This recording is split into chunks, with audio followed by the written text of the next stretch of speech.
The price of suspicion. He threw her out, convinced she was a cheat. 7 years later, he found her in a hospital, standing next to a boy with eyes that mirrored his own. What happened in those 7 years? The hidden letters, the lie, and the explosive truth are about to shatter his life. Are you ready for the deepest betrayal? This is the price of suspicion. Before we dive in, please subscribe to the channel, hit the like button, and let me know your immediate thoughts in the comments. Part 1. The betrayal. The air in the London flat was thick with the scent of stale money and dried-up ambition. The bay windows were open, yet the air remained still. The heat clung to the expensive wallpaper like contained fury, suffocating. Upstairs, Ethan Vance, the high-flying finance executive, paced his study. His jaw was clenched, his eyes vacant. A stack of photographs lay scattered across the polished mahogany desk. Each image was a punch. Every silence, a strangled scream. "I warned you, Anya. I warned you I would never tolerate this." His voice was a knife dragging across concrete. There was no doubt left. Whatever small love remained, if any, was crushed under tons of suspicion. Anya Sharma stopped in the doorway, trembling, her hands open at her sides, as if trying to contain an internal storm. "Ethan," her voice was barely a whisper. "Look at me. At least do that." He didn't look. He snatched up the photos violently, as if they could shield him from facing her.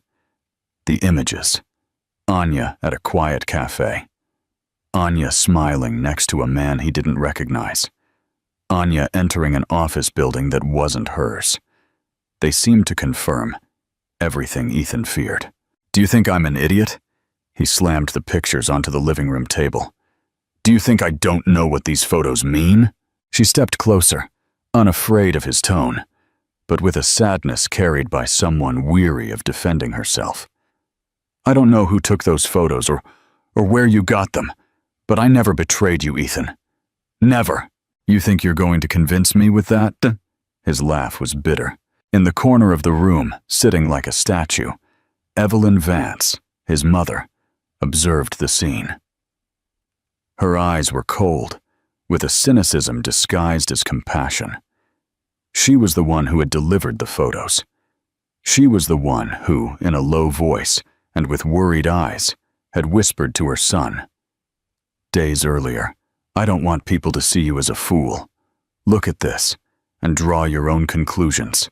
Anya turned to her mother-in-law, her eyes full of tears, but her voice still held firm.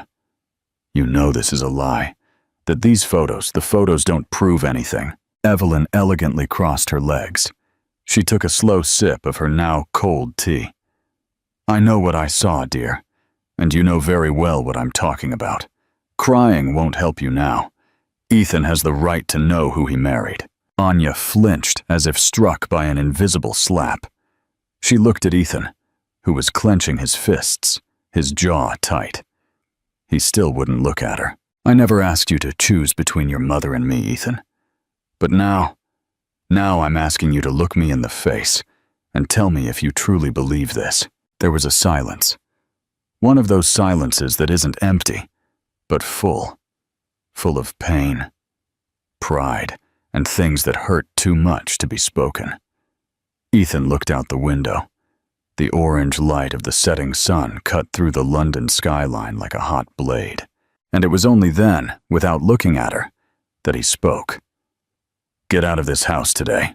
The world stopped for an instant. Even the wind seemed to hush. Anya took a step back, as if the floor had sunk beneath her.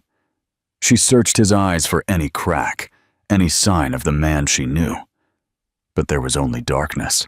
"Do you really want this? I don't want to live with someone who lies to me, who cheats behind my back, who smiles at me by day and betrays me by night." She shook her head slowly, like someone watching another drown without being able to reach them. Her gaze was now dry, but her whole body trembled. A short laugh escaped her lips. "Do you truly believe I would be capable of that to you? It doesn't matter anymore." He picked up a pen and threw the divorce papers onto the table. Just sign." Anya didn't reply. She walked to the armchair. She sat in silence and read every line. Her fingers hesitated as she picked up the pen. For a moment, Ethan thought she would refuse, cause a scene, or scream. But no. She signed. The sound of the pen scratching the paper was louder than any cry. Evelyn stood up, satisfied. The play was over. Anya rose. She walked to the staircase. She picked up a suitcase that was already packed, as if she had anticipated everything, and stopped at the door. She didn't look at her mother-in-law. She didn't look at the room. Only at Ethan. Her voice was low, almost broken, but firm. "Someday you will realize what you chose to believe." And she left. The door closed with a dry bang, like the end of a chapter no one wanted to write. Inside, Ethan stood motionless, staring at the wooden door. Inside, his heart was still burning, but there was something strange about that fire. Something that hurt more than rage. Something that was, perhaps, doubt. But he didn't know it yet. Not yet. What would you have done in Anya's place? Share your first reactions below. Don't forget to like this video and subscribe for the shocking revelations coming next. Part 2. The Re-Encounter. Night fell over London with a suffocating weight, and the house, now without Anya, felt bigger. Empty, as if the rooms knew something essential had left and wouldn't return soon.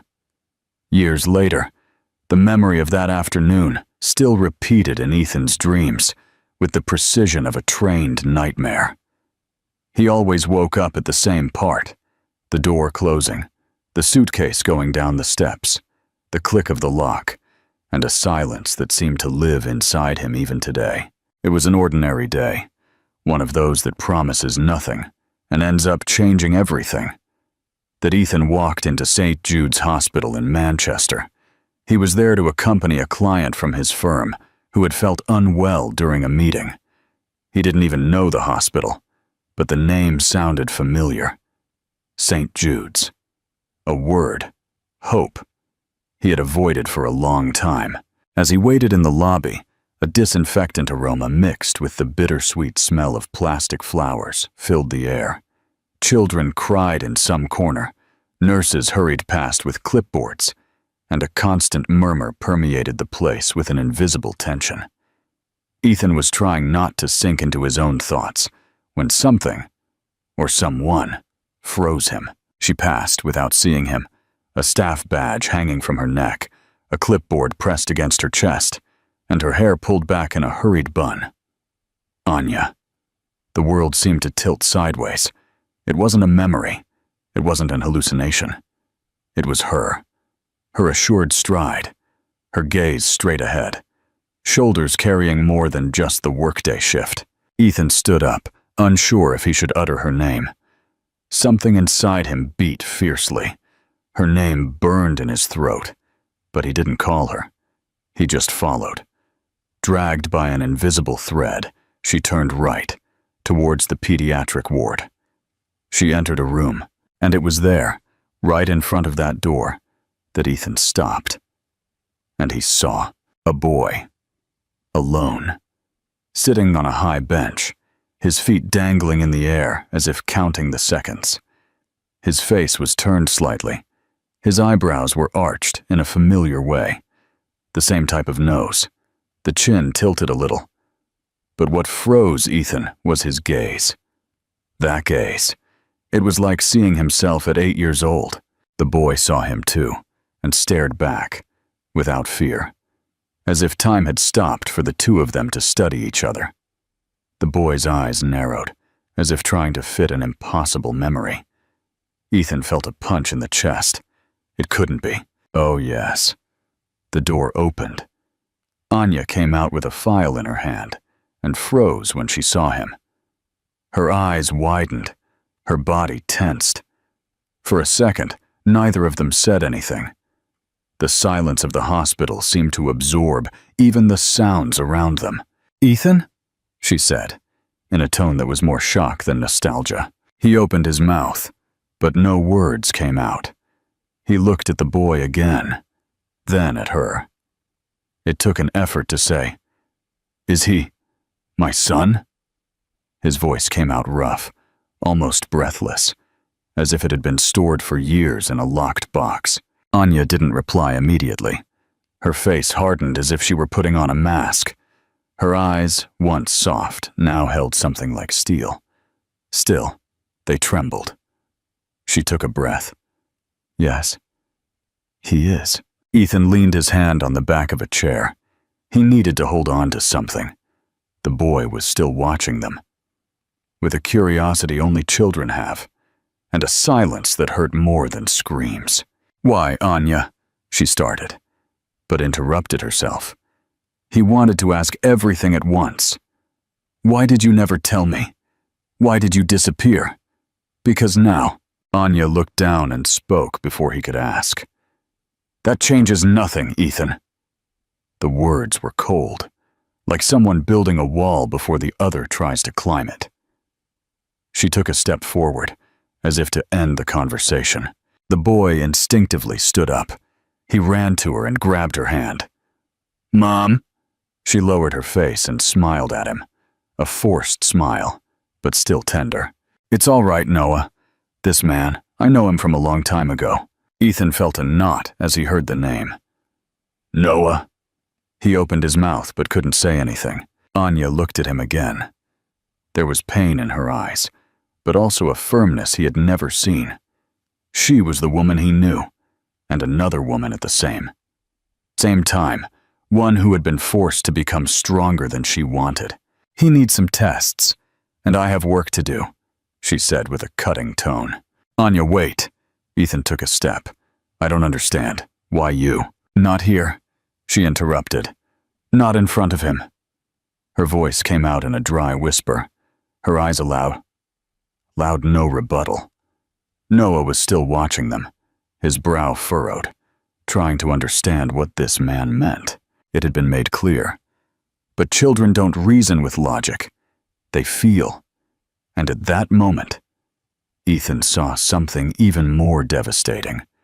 The boy trusted her, completely. And he was a stranger. "Can I see him again?" Anya pursed her lips, thoughtful. Her heart was at war with caution. Then she said quietly, "He has anemia.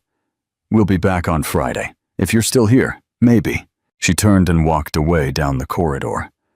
Noah looked back once more, and Ethan, for the first time in years, felt excluded from something that was his. Something that carried his blood. His name. But not his history. He stood there, motionless, the echo of their footsteps fading into the distance. The name Noah swirled in his mind like a bell that wouldn't stop ringing. And in his chest, an emptiness. One that time doesn't heal. Only truth does. How do you think Ethan will react to this devastating discovery? What would be your first move if you were in his shoes? Comment your most sincere emotions. Don't forget to hit that like button and subscribe for the next part of this emotional roller coaster. Part 3. The Confession and the Choice. That night, Ethan didn't go home. He drove aimlessly through the streets of Manchester until the city was just a blur in the rearview mirror. He parked at a high point, where he could see the rooftops like puzzle pieces scattered in the dark. And he stayed there, hands trembling on the steering wheel, his mind filled with a presence that was no longer just a memory. It was flesh. It was voice. It was a gaze reflected in a child who carried his face in miniature. Time couldn't go back, but the questions could. Why hadn't they sought him out? And that hurt more. Had they looked for him after all? The next morning, Ethan didn't go to the office. He called an assistant, invented an excuse, and drove straight to London. The trip back to his parents' old house was a painful immersion into a past he had avoided for years. With every mile, he recalled the suffocated arguments, the slammed doors, and the day Anya vanished from his life with a phrase that now sounded almost like a prophecy. Someday you will realize what you chose to believe. That day had arrived. Evelyn's house was the same. The beige facade, the dark wood windows, the artificial flowers at the entrance. But now it seemed smaller. Or perhaps it was he who no longer fit there. He knocked twice. Nothing. He tried the handle. It was unlocked. He walked in unceremoniously, and the smell hit him hard. Old perfume, eucalyptus, something too sweet. Everything was the same, everything suffocating. He called for her, but only an echo replied. He walked to his mother's study. He stopped in front of the antique desk, with its golden handles and varnished wood. It had always had a lock. He knew it, and he also knew where the key was, stuck with adhesive tape behind the mirror. He opened it with trembling hands. Inside were old papers, bills, yellowed letters, a silver brooch, and then an envelope, white, addressed to him.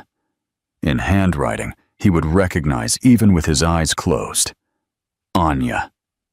The date in the corner was 3 months after the divorce. He had never seen that letter. Never. Ethan opened it slowly, as if something might explode. Ethan, I'm writing this letter not knowing if you'll ever read it. I've tried to call you. I even went to your door, but Evelyn said you were out. Maybe you are, or maybe you just don't want to see me. I'd understand. But I need to tell you this, even if you decide to tear this letter up when you're finished. I didn't do any of the things they said. I swore it to you, and I still swear it. There was no betrayal. It was all a trap. I loved you. I still love you. And there's something you need to know. I'm pregnant. Ethan felt his stomach churn. The letter fell to the floor, but he didn't fall. Not now. He pulled open every drawer, every lock, and there were more. More envelopes, all addressed to him, each with different dates. A flow of stored, censored, silenced desperation spanning years. It was true. She had tried. He went to the kitchen. He needed water, but the taste of guilt already dried his throat. The sound of the front door opening broke his trance. Evelyn walked in, dragging a shopping bag, talking to herself about the traffic. Seeing her son there, with the envelope in his hand, she froze. And then, for a second, the mask slipped. Did you come to see your mother without warning? Why didn't you give me these letters? The question was a sharp blow. She hesitated.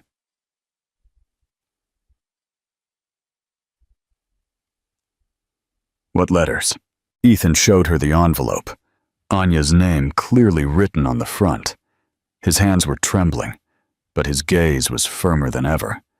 Don't lie, not now. Evelyn composed herself. She went to the sink, took a glass, filled it with water, drank, and then let it out. I did what was best for you. Best? His voice rose.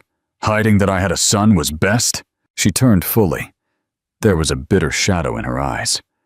That woman would have destroyed your life. You were blind for her. I had to open your eyes. And for that, you lied. You separated me from her. You kept me from my own son. Evelyn stepped closer, as if trying to calm an injured animal. Ethan, she was going to drag you into a life of misery. You were about to leave everything for her. Your career, your future, for a woman who had no family. She had me! The shout echoed through the house. A heavy silence fell between them. Ethan's breathing was ragged, as if every revealed truth was stealing his air.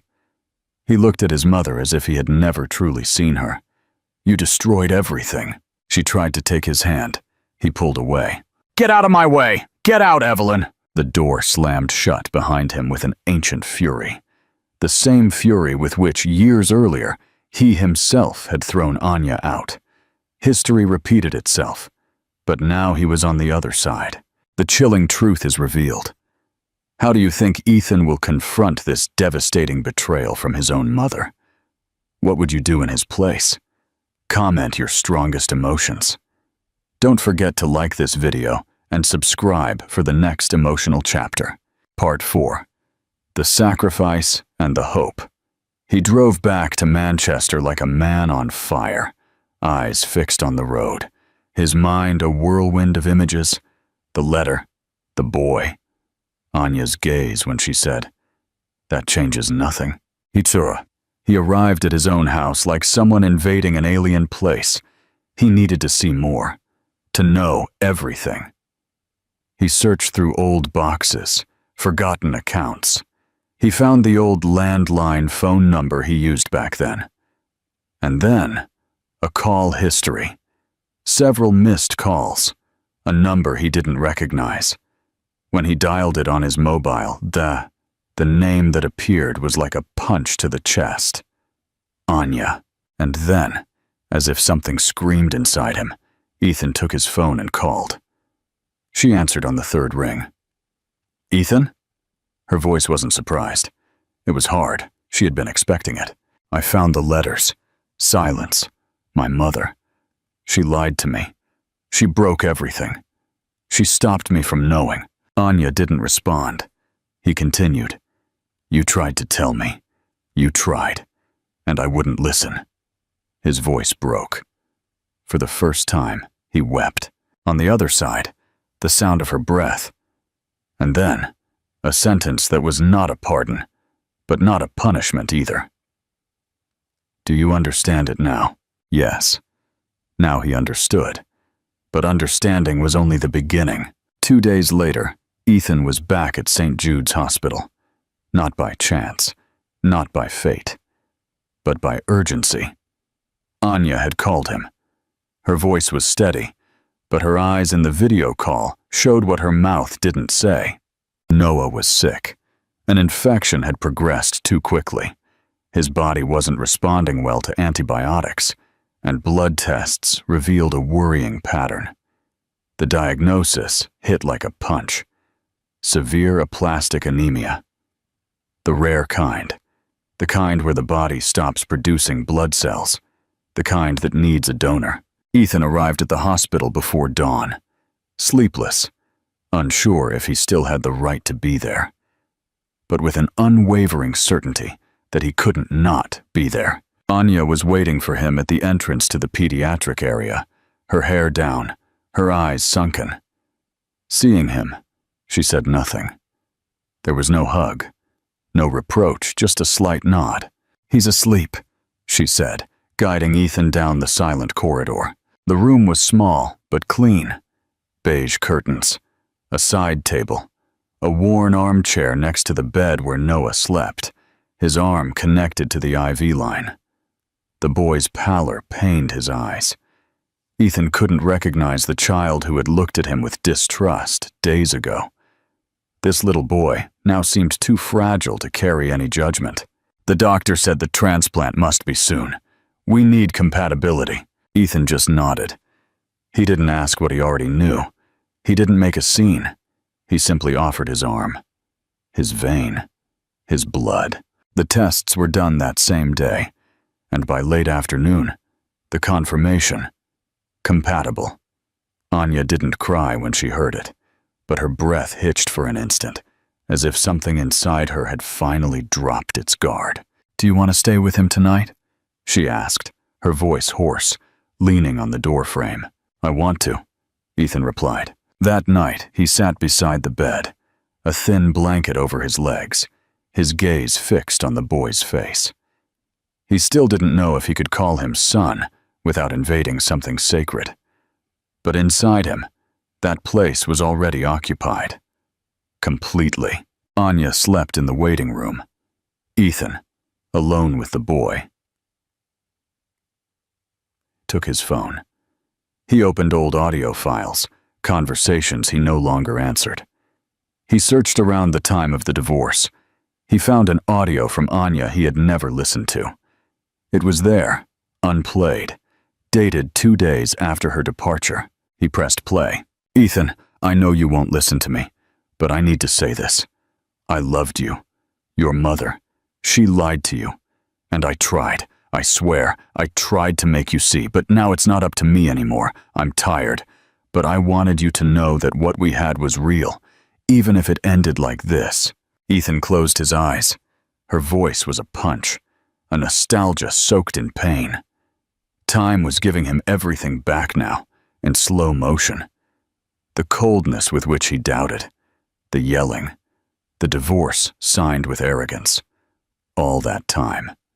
She had told the truth. He opened his phone gallery. He searched for photos. He learned to see the details. Anya smiling with him at an old restaurant, her hand on her belly. Months before the end. A photo he had ignored. Now he saw she was already pregnant. The world didn't change suddenly. It was he who hadn't known how to look. On the morning of this procedure, the hospital seemed frozen in a special silence. Ethan changed. He lay down on the gurney. He received local anesthesia. The process wouldn't be simple, but he didn't hesitate. The needle penetrated his marrow, extracting the most intimate part of his body, and he accepted every second of pain as part of the sentence. In the next room, Anya waited, alone. Shoulders slumped, eyes red, not from the illness. She dealt with that like a mother, but from his presence. Now, here, giving himself. Too late to erase the past. Too soon to promise a future. "He's going to be fine," the doctor said hours later. "With time, his body will react and get better." Ethan walked out of the room, pale, unsteady, but with a genuinely sincere smile for the first time. "Thank you," Anya whispered, unable to look at him for long. "I'm the one who thanks you for letting me help." In the room, Noah woke up. He looked at both of them, still groggy. "Mom, who is he?" The question came without resentment, only curiosity. Anya took his hand. She looked at Ethan, as if asking permission. He nodded with an almost imperceptible gesture. "He is someone who cares very much about you, and who is here for you." Noah didn't respond. He just closed his eyes, tired. He turned his face to the side, and Ethan approached carefully. He stroked his hair with his fingertips, with a reverent respect, as if he were glass, as if he were his. In that touch, he felt something different. It wasn't remorse, nor guilt. It was a kind of love that hurt, a critical decision made, a life saved, and the first steps toward a new kind of family. What do you think this act of sacrifice means for the future of Ethan and Anya? What would you do in his place? Comment your sincere emotions. Don't forget to like this video and subscribe for the emotional path ahead. Conclusion. The silent promise. The next night, Ethan returned home. His body still felt the extraction, but the pain that mattered was different. He picked up his phone and replayed the audio. Then he opened a messaging app and found his last conversation with Anya, dated 3 years ago. A happy birthday that she never replied to. Now he wrote, his fingers trembling. "Anya, I'm here. I won't leave again." And he set the phone aside. He didn't expect an answer. He wasn't asking for forgiveness. He just wanted to stay. For the first time, the pain of the guilt he had finally understood didn't disappear. It transformed into a silent plea, into a gesture, into a presence, given with blood. Why? Sometimes love doesn't return as it was. It returns as an opportunity. The hospital was asleep, but not everyone was resting. In the back courtyard, where few passed at night, there was a wooden bench, warped by time. Ethan was sitting there, his coat open over his shoulders, his hands clasped, his gaze lost in a darkness that offered no answers. The city breathed in the distance, indifferent. The headlights of cars cut across the silent road. But for him, the whole world narrowed down to that faint light over the emergency room door, and to what Anya still hadn't said, or what she no longer wanted to say. He heard footsteps before he saw her. She wasn't running, nor hesitating, just walking. like someone who knows she has to be there, even if she doesn't know why yet. Seeing him, she said nothing. She stopped a meter away, her arms crossed. Her expression was tired, but there was no anger in her eyes, only exhaustion, only defense. He gestured with his head, offering her a space on the bench. She hesitated, then sat down, but far enough away to make it clear it wasn't intimacy. It was just a need to listen. "I haven't slept since the day I saw you two," Ethan said softly, without drama. "Since that first look from Noah, I've never seen anything so clearly." Anya didn't reply. Her breathing was slow, heavy, but he continued. "I'm not saying this to ask for forgiveness. I know it changes nothing. But there is something that hurts me more than anything else. It's that I saw what he needed, and I saw that it wasn't me." She looked straight ahead, not facing him. "And you still came?" "Yes." "Why?" "Because I would do anything for him, and for both of you, if you would let me." She let out a brief laugh. There was no humor in it, only disbelief. "Ethan, you had years to wake up, and now you show up after everything, expecting me to simply accept it." He turned his face to her, his eyes full of a weariness that wasn't physical. "I don't expect you to accept it, only to listen. Let me speak now. You've been talking alone for years." Anya shifted on the bench, uncomfortable with the weight of his words, but she didn't interrupt. "I was weak. I let myself be carried away by anger, by pride, by my mother, and that's not an excuse. It's cowardice, pure and simple. I chose to believe what prevented me from thinking. It was easier to blame you than to admit that perhaps the mistake was mine." She hugged herself, as if needing protection. "You trusted me enough to call me for Noah." Ethan's voice cracked, but he continued. "And I can't pretend that doesn't mean anything, because even with everything they did to you, with everything I did, you still let a part of me be near him. That says more than any 'I'm sorry.'" "I came for him," she said, looking at him for the first time. "And when all this passes, I'll leave again." There was silence. One of those silences that hurt. Ethan lowered his head, his voice softer than ever. "Then let me make this right. Let me show you that if I had known the truth, I would have stayed. Let me show you that if I had known he existed, I would have done everything differently, that I wouldn't have let go of your hand." Anya remained silent for so long that he thought she would get up and leave. But that's not what she did. "What exactly do you want to show me?" Her voice was now sharper. "That you're a good father, a good man, that you're sorry, all that? It doesn't work that way, Ethan. You can feel it. But that doesn't erase what happened. It doesn't erase how you made me quieto. The days I tried to contact you while you ignored me. It doesn't erase the months of fear, raising a child alone, or the nights pretending to be okay because I had no one left. None of that disappears just because you want to make it right now." "I know it doesn't disappear," he replied, a knot in his throat. "But I'm still here, and I won't leave." She closed her eyes. For a second, her armor cracked, but she immediately recomposed herself. "You say that now, when he needs you, when guilt weighs on you, and later, when he gets better, when your life returns to normal. Do you think I'm that kind of man? I don't know who you are anymore. I don't." The phrase was said with coldness, but without hatred. "Then get to know me again," he said. "Give me that chance, even if it's just so you can hate me for a good reason, and not for the version my mother sold you." She looked at the ground, her brow furrowed. There was a war in her eyes, and he knew it. Because for years he had pretended that war didn't exist. Now he saw it. "Ethan, I'm not asking you to come back, nor to pretend you've forgiven me. Just let time do what I couldn't. Listen to you." The silence was now lighter, less heavy. Anya looked at him.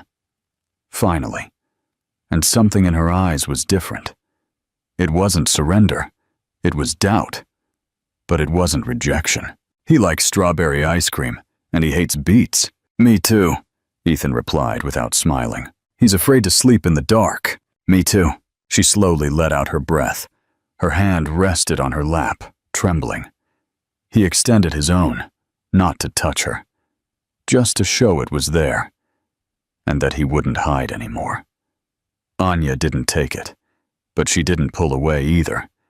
And perhaps that, for now, was enough. A fragile truce, built on honesty and a child's love. Epilogue. A silent hour. The weeks that followed weren't like a movie.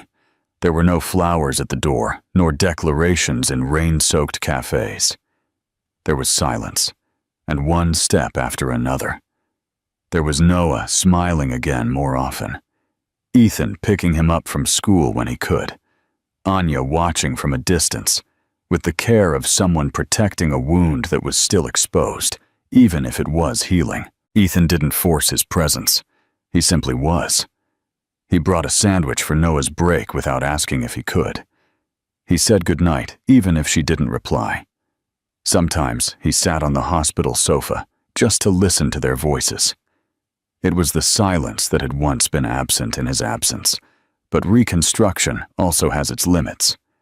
And Anya, despite everything, still held her entire being under the armor of the past. That afternoon, while Ethan washed the dishes from an improvised lunch, she entered the kitchen.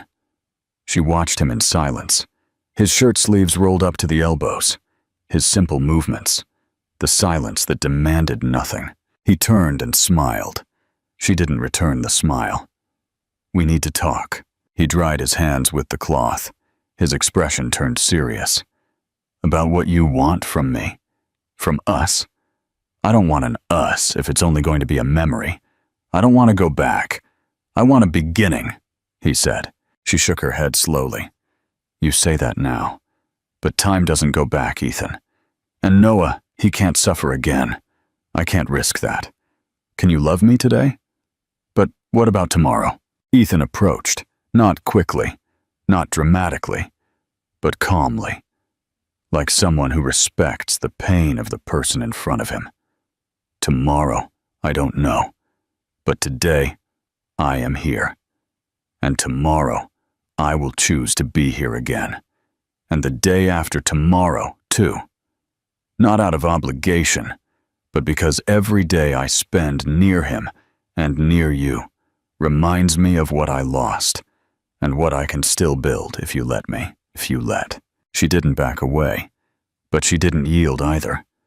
She just closed her eyes for an instant, as if searching for air. "You say that as if it were simple. It's not. So why does it seem so light to you?" "Because I already lived the worst. And I discovered that the worst wasn't losing you. It was not having listened to you, never having read your letters, not having held Noah in my arms when he was born. The worst was knowing that all of that could have been different, and that it was my fault. Carrying that isn't light. But being here is the only thing that makes the weight bearable." She looked at him in a way that mixed fear and tenderness, the same expression of someone who sees the rain coming and wants to stay. But fear's getting wet again. "What if I tell you I can't believe you anymore? I won't try to convince you. I'll just be. I'll listen to you. I'll give you time." He moved a little closer. He didn't touch her. He just held out his hand. A simple gesture, without demand. She hesitated, looked at his hand, looked at him, looked at the floor. And for the first time, she didn't retreat. She let her own trembling hand find his. The contact was light, but enough. Ethan squeezed it gently. She didn't pull away. "I don't promise the world, Anya, but I promise to listen to you. And if one day you leave, it will be because you decided to. Never again because I closed my eyes." She looked down. A tear fell, silent, without warning. He didn't wipe it away. He said nothing. He just remained there, holding her hand, with the exact firmness of someone who knows that love is not conquered. It is cared for. And if you can't forgive, I won't ask that of you. Just that one day you managed to live without this hurting you so much. She felt it. Still in silence. And something in that gesture wasn't a yes, but it wasn't a no either. It was just presence. And as he had said before, sometimes that is enough. That night, she stayed. She didn't sleep in her own room. She slept with Noah, as in the most difficult days. But she let Ethan read him a story before the boy fell asleep. He sat on the edge of the bed, listening to his voice tremble at first, then firm, then surrendered. "Daddy," Noah whispered at the end, drowsy. "Ethan!" He stopped. His heart pounded. Anya looked at him and said nothing. But she bit her lip to contain something she didn't know was pain or relief. "I'm here, son," Ethan replied. It was the first time he heard that word, and it seemed that life had finally given him permission to deserve it. Anya left the room without saying more. She went to the living room, sat on the sofa, turned on the dimmest light. Ethan arrived minutes later. "Did you hear him?" He chose to call me that. "Trust, sir." "Trust." She looked away. The armor was gone. Only a woman who carried too much pain, and who now saw hope on the other side. "Tomorrow is going to hurt," she said. "Because tomorrow it will feel like everything could end again. And if it ends, it won't be your fault. But I will be here, as long as you let me." She rested her head on his shoulder. It wasn't a new beginning. It was just a rest, an interval, an hour. And in that instant, that was enough. The sky outside was already beginning to change. A muted blue tone appeared on the horizon, slowly pushing the night out of the room. Ethan adjusted the pillow under Noah's head and gently laid him down. Then he got up, slowly stretching his legs. Anya also stood. She walked towards him. They looked at each other, without haste, like someone still testing the ground. He caressed her face, a face he knew, yet was learning again. She said nothing, but she didn't pull away. And in that instant, under the near light of day, the three of them belonged, finally, to the same place, without haste, without demands, simply together. If this story touched your heart, share it with someone who needs to believe that new beginnings are possible. Subscribe to the channel, turn on notifications, and follow other chapters where love, pain, and hope meet, just like in real life. Because sometimes, all we need is a second chance. The new rhythm. The weeks turned into months, establishing a new, fragile rhythm in their lives. It was a routine built not on romance, but on the quiet, consistent labor of rebuilding a foundation. Ethan didn't move in, but he was always close. He rented a modest apartment a 15-minute walk from Anya's. He called it his forward operating base. He was present for Noah, without being demanding. He learned about Noah's aversion to sudden noises, his love for building elaborate Lego castles, and his habit of humming off-key when concentrating. Ethan, the former cutthroat executive, now spent his evenings reading superhero graphic novels and practicing the intricate folding of paper airplanes. Anya watched. Her initial armor had softened into a cautious vigilance. She never openly encouraged his presence, but she stopped providing excuses for his absence. Their conversations were strictly logistical: school pickups, doctor's appointments, and Noah's favorite brand of strawberry ice cream. The emotional distance remained vast. One afternoon, Ethan volunteered to chaperone Noah's school trip to the Manchester Museum of Science and Industry. Anya was busy with a long shift, and she needed the help. During the trip, a small girl accidentally bumped Noah, causing him to drop his treasured paper plane. Noah, still fragile from his illness, he burst into tears, not of pain, but of frustration. The other parents looked awkward. Ethan, instead of sweeping in to fix it, knelt down, meeting Noah at eye level. "Hey pal, it's just paper," Ethan said softly. "It can be fixed. We just need to find the mistake, fold it differently, and try again. That's the best part of paper." Noah sniffled, looking at the crumpled paper. "Can we?" "We can," Ethan promised. "We always can." He spent the next 20 minutes sitting on the cold stone floor, meticulously smoothing out the creases and refolding the plane. When Noah launched it again, it flew straight and true, soaring across the hall. Noah laughed, a full, ringing sound that made Ethan's heart swell, with a pain that was oddly welcome. Anya heard about the incident later that evening. She found Ethan waiting by her front door, holding a bag of takeout. "He told me about that plane," Anya said, leaning against the doorframe. "He's a good kid," Ethan mumbled, looking down at his shoes. "He just needs to know he won't break when things get bumpy." "No," Anya corrected him, her voice quiet. "You said, 'We always can fix it.' That's what he needed to hear. That's what I needed to hear all those years ago. It wasn't a forgiveness, it was a recognition. What is the most crucial quality Ethan needs to demonstrate to earn Anya's trust? Consistency, humility, or the ability to listen? Share your opinion in the comments. Facing the ghost, the real challenge came when the ghost of the past tried to return. Ethan received a distressed call from his younger sister, Clara, a woman who had quietly distanced herself from their mother, Evelyn, over the years. "Ethan, Mom's had a small fall. Nothing serious, but she's asking for you. She's talking about the will," Clara whispered over the phone. The name Evelyn was a cold weight. Ethan hadn't spoken to his mother since the day he confronted her about the letters, 3 years ago. Anya saw the tension in his shoulders when he hung up the phone. "What is it?" "My mother. She's sick. She wants me to go to London." Anya looked at him, her gaze unwavering. "Are you going?" "I don't know," Ethan admitted, running a hand through his hair. "I owe her nothing. She tore our life apart for pride. But she is still." "The reason you made your choice," Anya finished for him. "The temptation of her approval led you to believe her lies. Going back now." Tonantani is stepping back into that old pressure cooker. Ethan realized the danger instantly.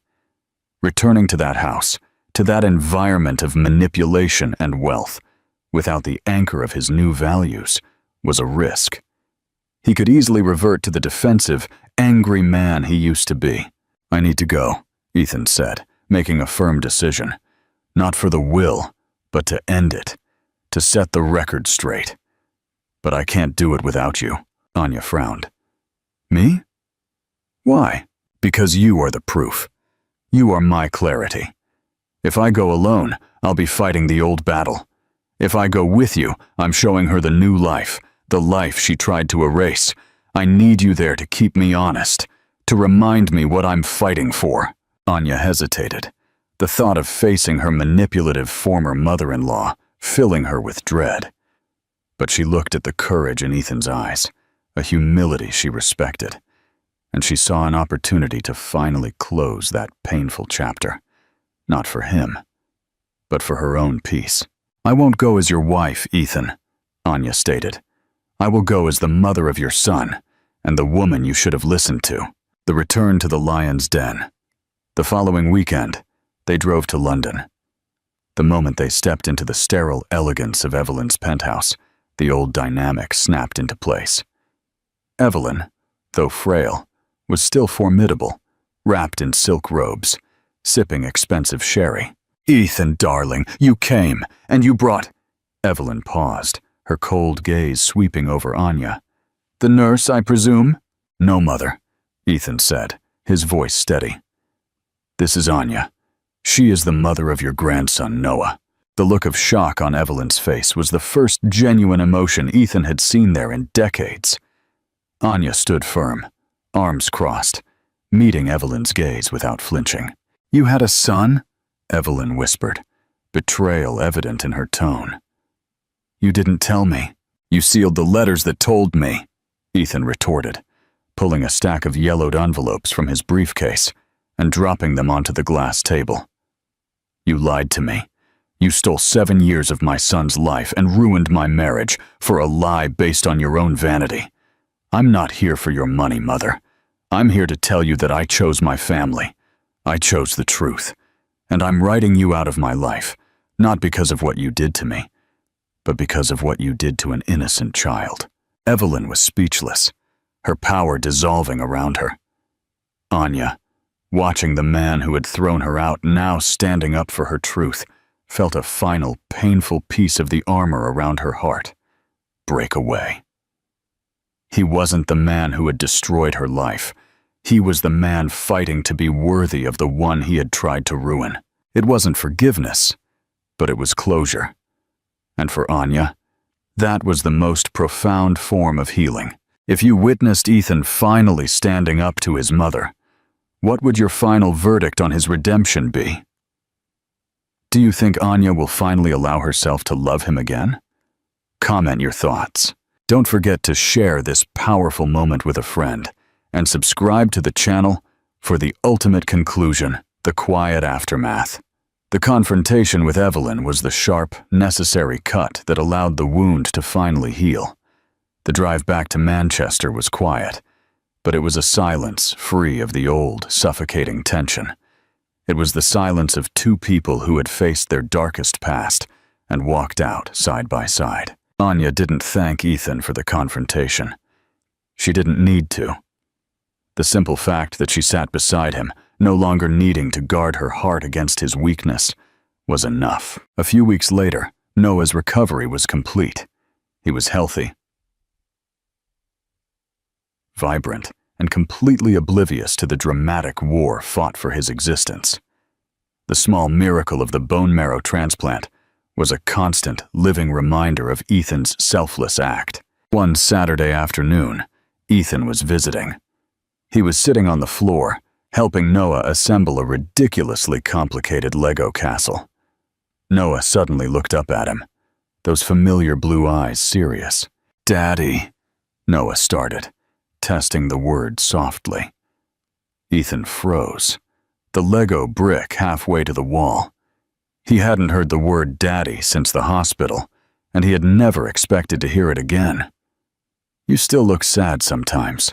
Ethan forced a small smile. "Do I, pal? Sometimes I just think about things." "The broken airplane?" Noah asked, referring to the incident at the museum. "Something like that," Ethan admitted. Noah patted Ethan's arm with his small hand. "It's okay to break, Daddy. Mommy fixes everything." Ethan's throat tightened. He looked up and saw Anya standing in the doorway, watching them. Her expression was unreadable, a mixture of profound exhaustion and deep tenderness. What is the true meaning of Noah calling Ethan Daddy now? Is it forgiveness, acceptance, or the bridge needed to heal their parents' past? Share your thoughts. The kitchen conversation later. After Noah was tucked in, Ethan and Anya were in the kitchen. Ethan was scrubbing the leftover sauce from the pan, a domestic routine that felt more meaningful than any boardroom meeting ever had. "He called me Daddy," Ethan said, his voice low and ragged. "I don't deserve that." Anya walked up to the counter, took a rag, and started drying the dishes, matching his quiet industry. "Deserve is an old word, Ethan. It belongs to the old life, the one where you had to earn affection with success." She looked at him, her eyes finally clear, free of the residual steel.